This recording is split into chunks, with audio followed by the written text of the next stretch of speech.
Okay. All right, ladies and gentlemen, I think let's rock and roll. I think those who are on their way will find us as we go. So for most of the questions, I know we don't have textbooks, but I think for most of the questions, you actually be able to see that they have one.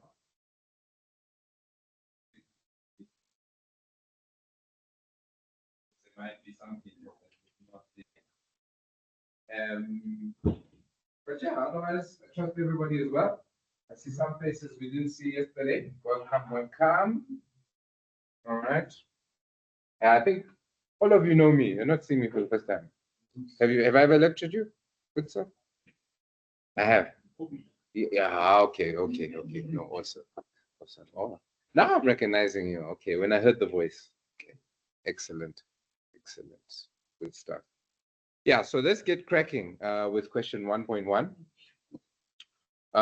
For those of you who today is the first, learning unit 1 is cost of capital.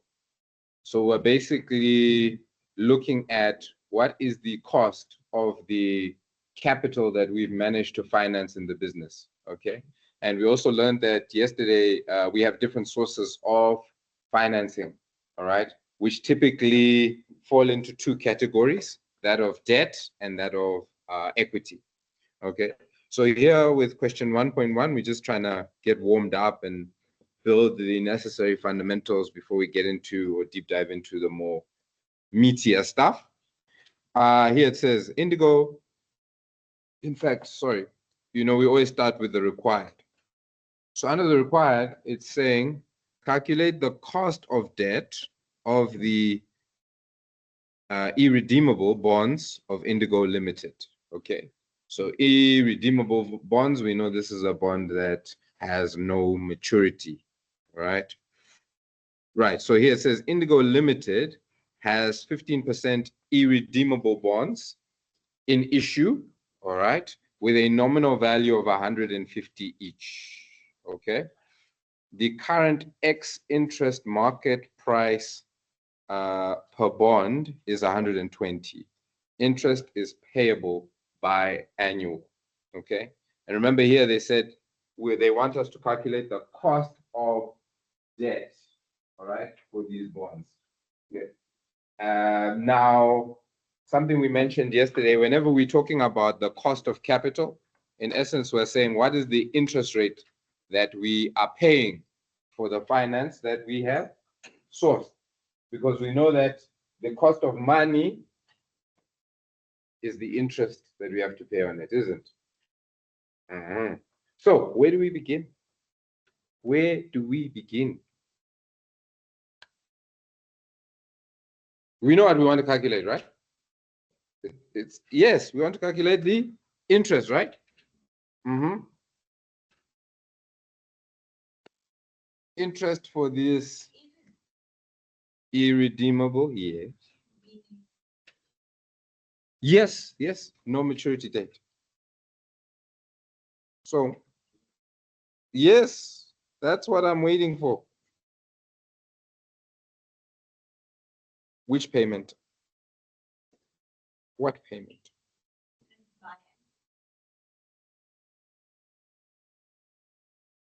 What is the formula? Know this off the top of your heads, huh? Or get to that point, right? I'm not writing, so I don't know these things off the top of my head.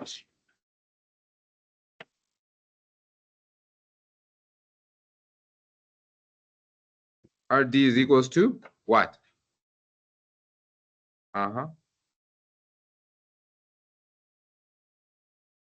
And I is what? You mentioned it earlier. Yes, is the interest rate. Is it the interest rate or the interest payment? This is why we can't just discuss slides all the time. We have to do exercises. RD is the interest. It's the cost of the debt. I is the interest payment. Makes sense? So what is the interest payment on this bond? So you bought a bond from our company. I have to pay you an interest payment biannually. So every 6 months, I'm paying you an interest payment, isn't it? Okay. So that's the interest payment. You see that?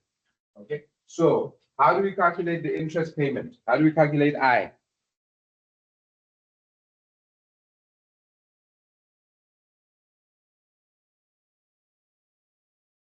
Yes, it's 15%. So 0.15 times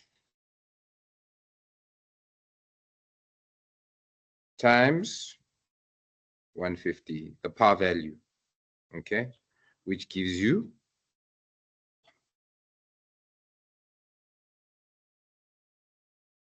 22.5. Thank you, Rand. Thank you very much. That's 100% it. Okay. But here's the thing. Remember they said biannually. All right. So that means we're not just paying an interest payment every year, but actually every 6 months. Because if we then have to split the year into 2 periods, it's obviously going to be 6 months. All right. But that said, I'm just saying, bear that in mind as we go along, isn't it?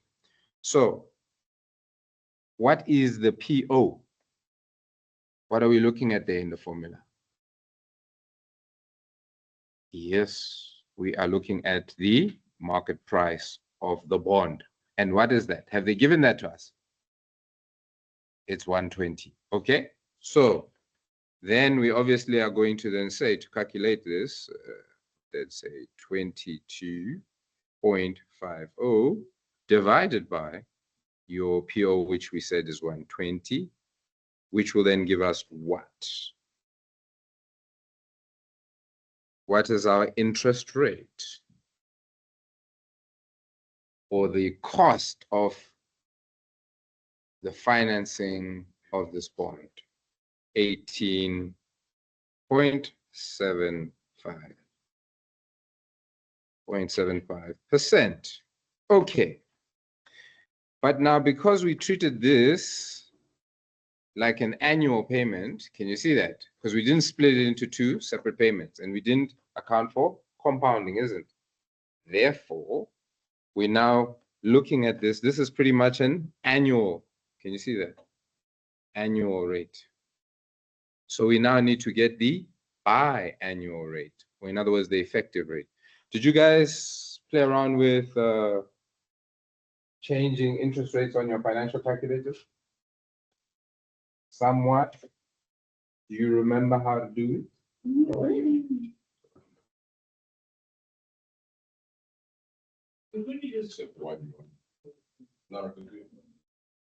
you do, I remember from last semester, wouldn't we divide the interest payment by 2? So there's 2 compounding periods. So you can do it mathematically or you can do it via your calculator. Whichever one you're most comfortable with, you can run with. Obviously, the calculator will be faster. The formula you're thinking of is this one. And it also was there in, I think, 2A. Yes, 2A. So this is the formula you're thinking of. And correct me if I'm wrong, but I assume this is what you're thinking. Plus I divided by M, which is number of compounding periods, to the power of M minus 1, which will give you the effective interest rate. So in this case, the interest rate that we have is this 0.1875. And then we're dividing it by 2, as Thomas suggested. Put that in brackets, plus 1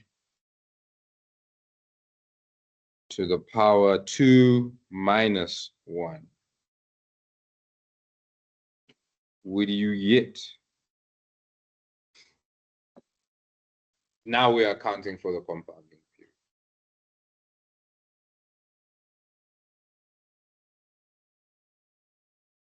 Your payment, let's say, it was 22 point, it was I your interest payment, correct? Are you saying if you used your financial calculator? Yeah. Like yeah. At present value, stuff, would that work for a question like this or not? It really depends on the financial calculator, because I think mine is very different from most of yours. Yeah, mine is the short. The short. So I would actually just be using only the interest rate to and then look for the effective interest rate. So, but yeah, you could still do it that way, because you basically then just treat it like an annuity, isn't? And then you work out the interest that you would get on that annuity. So you could also do it that way.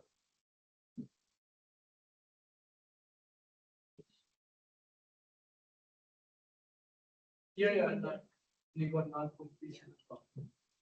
Okay. So you're also just using the interest to calculate. Okay, that's fine. So what are you guys getting? Welcome, welcome. 9.375. 9. Just 9.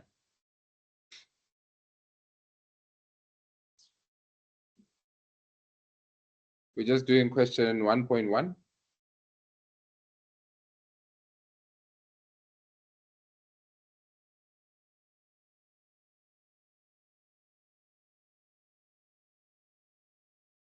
What are you guys getting?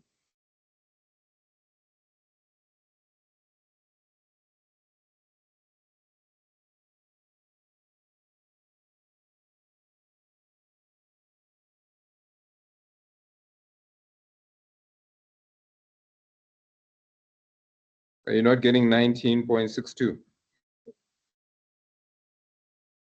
8, 9. Yeah, you can make it 6.3 or 6. I operate to 6 decimal place, but that's just me. Okay, so you should have something of this nature. Okay, another thing you could use is to say, okay, if this is the annual rate, 18.75, because we have more compounding periods biannually, and if it were quarterly, if it were, every month, the annual rate should be less than the effective rate, right? Because the more compounding periods, the higher the interest rate should be. Does that make sense? Okay, so that's why when you said 9, immediately I was like, are you sure it's just 9? Okay, right. Everybody happy with this? No questions here? Okay.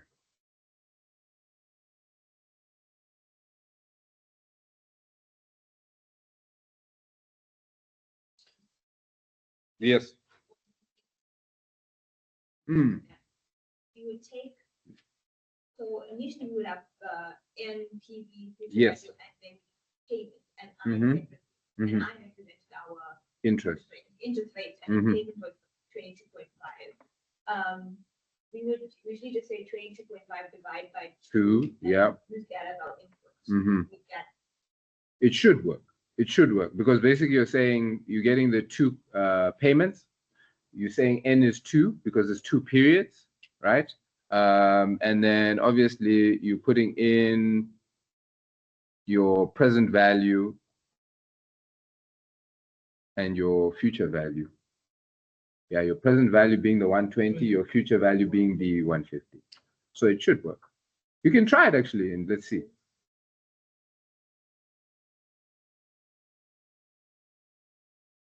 So you see, like I was saying yesterday, it's almost like we're still calculating the return of a different financial instrument, or a financial instrument. The only thing is now we're looking at it as the borrower. So it's a cost to us instead of a return rate. It's a cost of capital. Does that make sense? But both ways you're looking for the interest.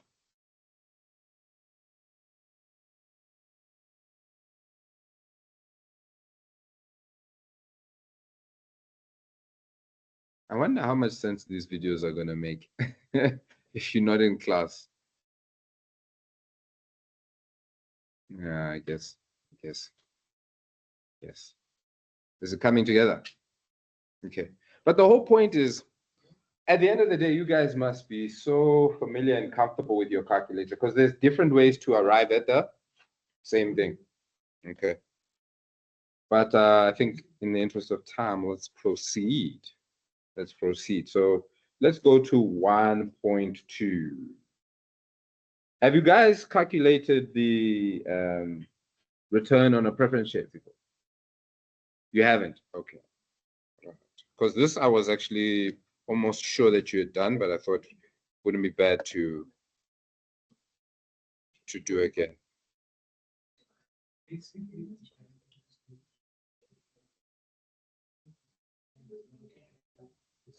Is it working? Okay, I see. All right. That kind of does make sense.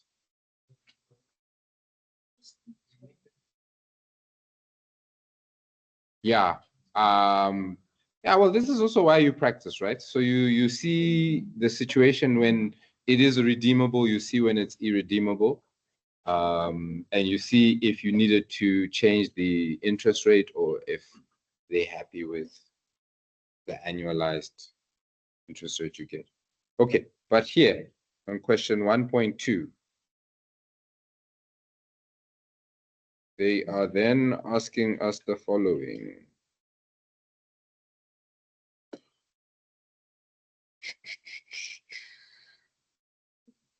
Okay. All right, so here they are asking us the following. They say under the required, for each preference share in issue, okay, calculate the associated cost of preference share capital, okay, in other words, the interest rate. Assume all preference shares are irredeemable. Irredeemable. Okay, so again, immediately we've read the question, we have to ask ourselves, okay, so which formula, okay, can we then use to get the cost of preference share capital, all right, or the interest rate associated to this cost of funding? And what would be your interest rate? What would be your interest rate? I shared all the slides, by the way. All the slides are now there.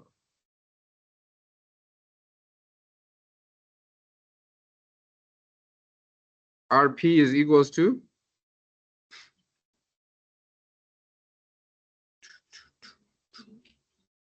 DP, yes, which is your dividend on the preference share divided by net proceeds. Say it again, net proceeds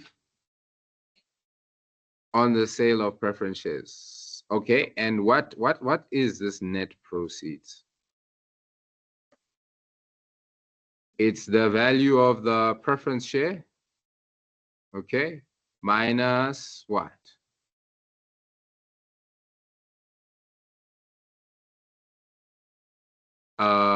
Yes, but we assume that you've paid tax before you give any dividends.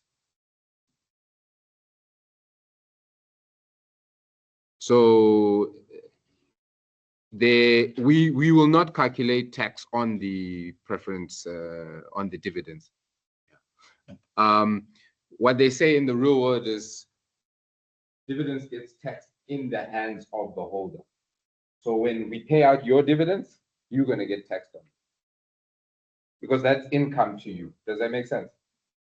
This has already, remember, we only pay dividends on profits, net profit. Does that make sense? Okay.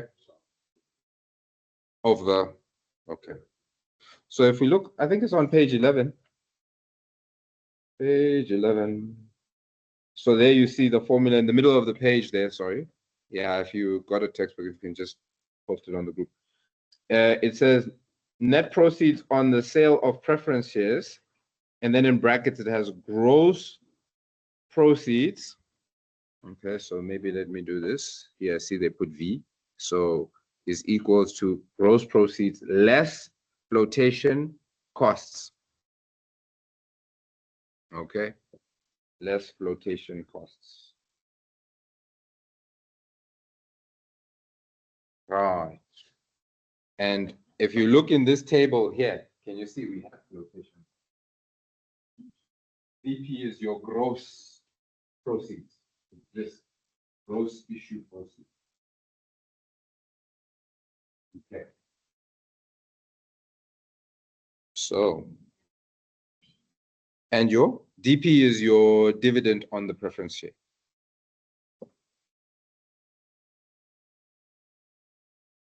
we would have to take the interest, yes. So for instance, let's do A together, right? So with A, we're then basically saying, we know that the interest rate there is 8%, isn't it? So we're saying, let's calculate for A, DP. So how do we calculate a future or an expected dividend? Yes, 100%. So that would then be your the value of the preference share, or if it was just ordinary shares, the value of the share times the growth rate. Okay, sorry, the interest rate, right? Because the interest is what we are paying the holder, isn't it? So in this case, what is the value of our preference share? The par value, can you see, is 100 Rand. Okay. Or maybe let me write this out. Let me put PO and then times the interest rate, isn't it?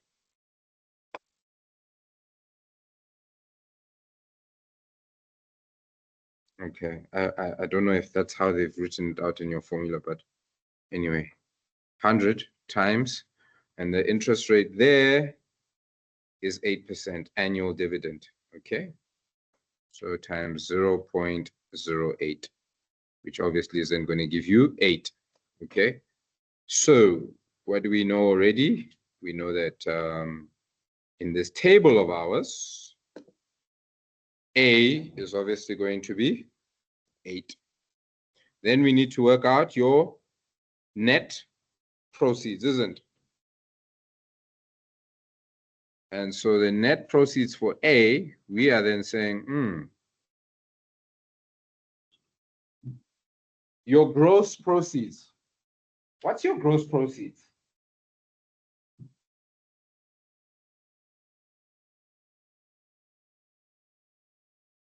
Yes, proceeds with quotations, but remember when you invest in a financial instrument, you have two returns, two potential. So not everyone pays dividends or pays a coupon, right? So you've got that interest that they pay out to you in dividends or as a coupon. And you also have the value of that financial. So in other words, the value of the bond or the value of the preference share. So when we're talking about the gross issue, we're basically saying the value of the preference share proceeds if they were to sell it. Remember, the par value is the fixed value, right? So we're saying basically the value of this preference share is 100 currently. Does that make sense? Yes. So there we go. Okay. It's 2.5 of the par, and par is 100. So basically here we're saying 110. There you go. You already have the answer. 110 minus, yes, 2.5 of 100 will give you 2.5. And this obviously will give you 107.5. Right. 107.5. Okay. And there you can see, as per our formula here, you then just need to divide your dividend on the preference share divided by your net proceeds to get now your cost of, let me say, the interest on your preference share, or the cost of capital for this preference share. So what do we get?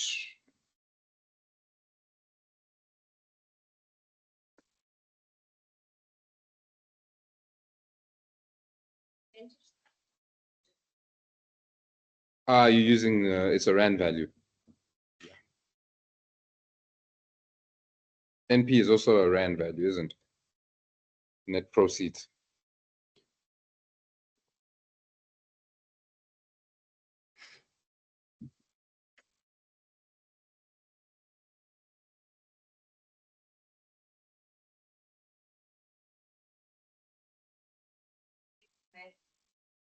The selling price, the cheaper that we have, so it's like what's the value of selling Yes, the value of selling.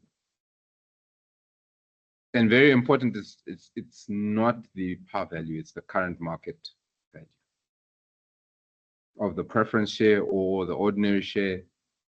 So if they get a question like this, Mhm. and they want us to do something like the I over PO, like something like that, we have the current market price because the current market price and the They'd either, yes, you'd either have it or they would give you, let's say, the market capitalization. So, you know, market capitalization is your share price, your current share price times the number of ordinary shares. So can you see you would have to then work your way backwards to find out what your current market, you see. So it's one of the two. Either they'll give it to you or they'll give you enough information to calculate it. Anybody got the answer there for us?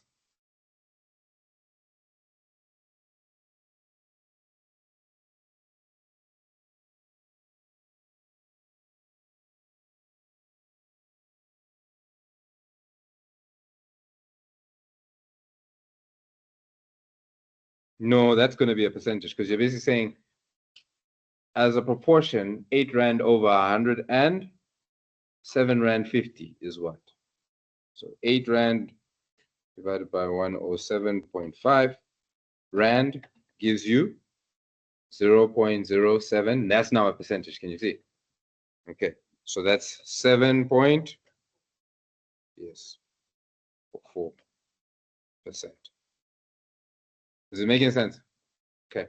So these formulas, especially, and this is why I started with the 1.1 and 1.2, seems very simple, but there's theory underpinning what you are actually doing. And if you don't understand that, it becomes problematic when we now need to go and calculate the weighted average cost of capital. Because remember, what we've done here, in question 1.1, we were calculating the cost of a bond, right? Here we're calculating the cost of preference shares. All right. 1.3, you're going to see now we're going to calculate the cost of equity. All those are inputs into your WACC. So if you can't calculate the inputs, you're going to get your WACC. Does that make sense? Okay. Right. So let's finish off the table there. Let's finish off the table there.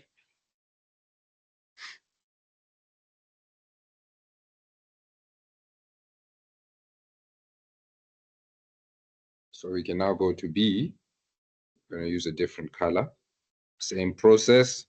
We're saying, okay, the dividend for B is going to be, what is your price there? Your par value? Yes, 50. And the interest there is 9, isn't it? So 50 times 0.09 gives you what? Yebo, 4.5. So we have our dividend on the preference share. That's fine.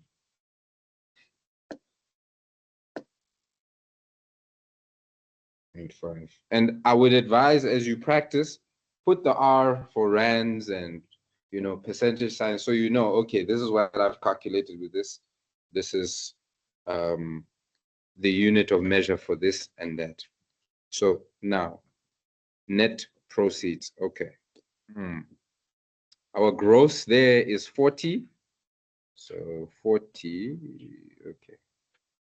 40, and then flotation cost is 4 Rand. Okay. So then obviously our net proceeds is how much? 36 Rand. Okay.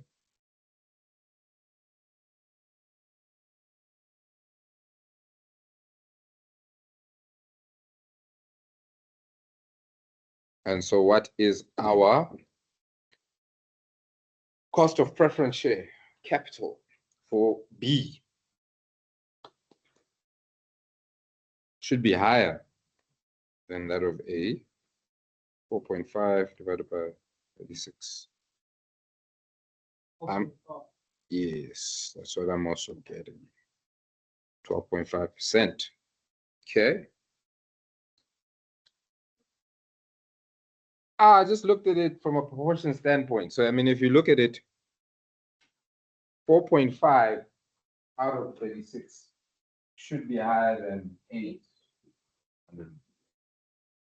Okay. Right.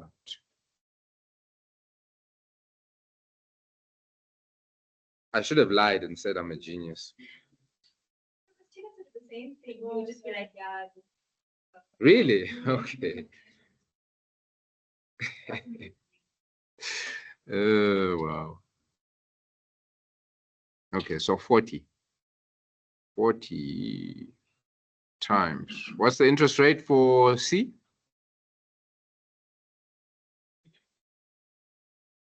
They said what? Oh, they gave us the dividend. Oh, okay, super. All right, one less thing to worry about, right? And so here, this question, they're also showing you the different ways that they can ask you how to calculate this. Because in some instances, they'll give you these variables, and in other instances, they'll give you other variables. So do practice this when you have some time. So now the gross, again, 50 minus 4. I don't think I need to write it out. Okay, we can quickly just throw that in there. Then I have 46. Okay, so what's our interest there? 10.87. 87. Okay, last one.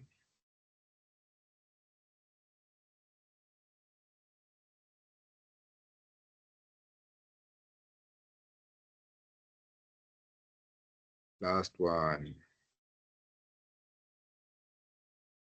Okay, so 10 Rand, they've given us the dividend. Net proceeds, 100 minus 5, 95, yes. Thank you so much.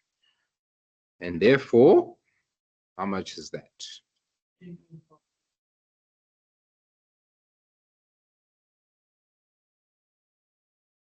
Everybody happy? Okay, so now you've learned something new, how to calculate the cost on your preference share. I'll add some spice, make it a little more. No. You know by now, guys, we don't set the test. We get equally as surprised when we see the paper. We have to mark. Oh, this is what they asked you. I don't even know the process. It's something done by head office. Something done by head office. So yeah. I don't think they would even want us to know the person. Because if we have a relationship with them, because chances are they are probably a lecturer on one of the campuses. We had a relationship with them, you might be like, hey, so about this year's test one. Yes. That's how it should listen to you. Okay, so that's 1.2 and 1.3. I mean 1.1. We then move to 1.3. This is more of a question that I think they could potentially ask in your test. Okay, so 1.2, 1.1, I think they're just trying to get you familiar with the formula kind of. So let me zoom in. So here they're asking quite a few things. Let's just go through the required and see what's happening with it. So first things first. They say using the information provided, calculate the growth rate of the company's dividends. Okay, growth rate. Then secondly, they say the net proceeds that the firm would actually receive from a new issue of shares, the net proceeds. Okay, cool. Right. Then we move on to the second part. They say use the dividend growth model to calculate the cost of equity. And then lastly, calculate the new share issue. Right.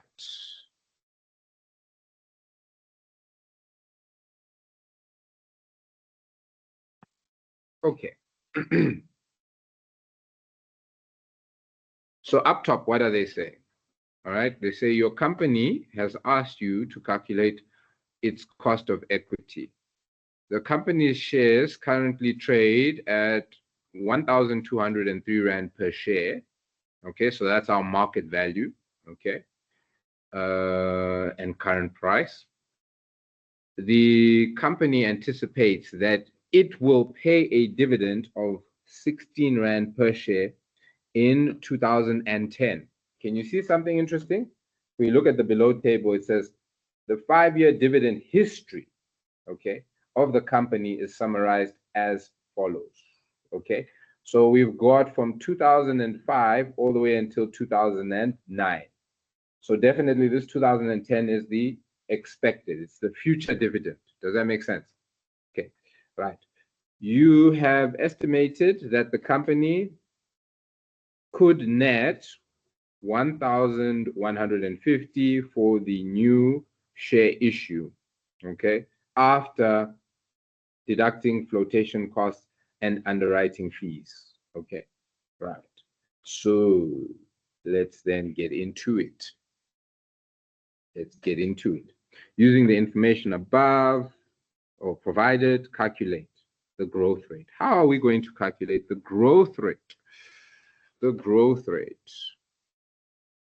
Do we have the formula for the growth rate? You use your calculator. How would you use your calculator? What would you do? Number of growth rates here is your number of periods. Okay. So how many growth rates do we have? 1, 2, 3, 4. Then your future value of your 15 and present value of your 10. Okay, so then you are saying, okay, so N, let me finish off with this growth rate or period story, is 4. Okay, and then future value is 15. 15. Present value, you said, is 10. Yes, because that was our dividend at the beginning of the period. And we want, okay, so this is what we are compounding for or searching for, isn't it? Yes. And then what do we get? How much? 10.67%. Are we all getting that? So my students are going to give me distinctions. Distinctions. They're going to kill it. I always expect high things. Always. Okay, so then you don't have to do it the mathematical way. Okay, so that saves you time. That's good. That's good. Okay. The next question they said there, everybody happy with that? Okay, right.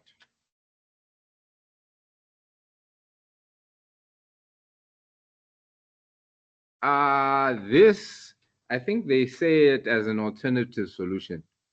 So what they do is they actually show you the mathematical way, and then I think they also then show you the alternative. Let me quickly check for you. Page 18.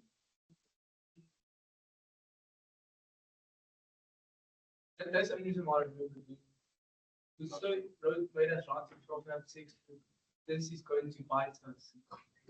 By this formula. Yeah. They actually did the financial calculator. Yeah. So sorry, you were saying something about page 18?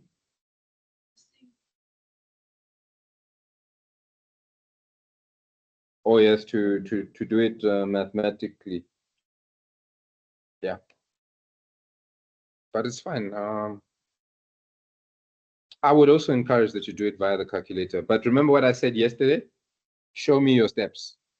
So that if you get a wrong interest rate, at least I can, if there are any method marks, this should be, I can then obviously at least allocate something.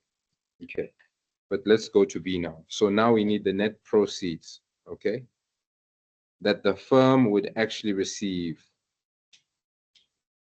from the new issue of shares. Okay. Did they give us flotation costs? Did they give us what else? There's something fees, I've forgotten what that they also include when calculating that. Underwriting fees, yes. Did they give us that? What did they tell us?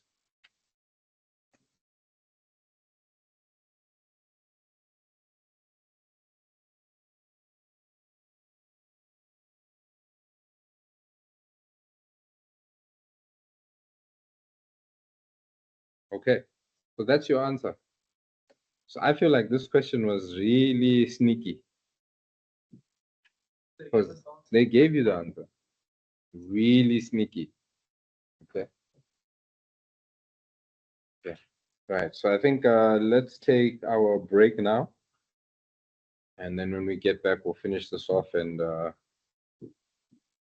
I want you guys, yeah, I'll tell you your homework later. It's fine.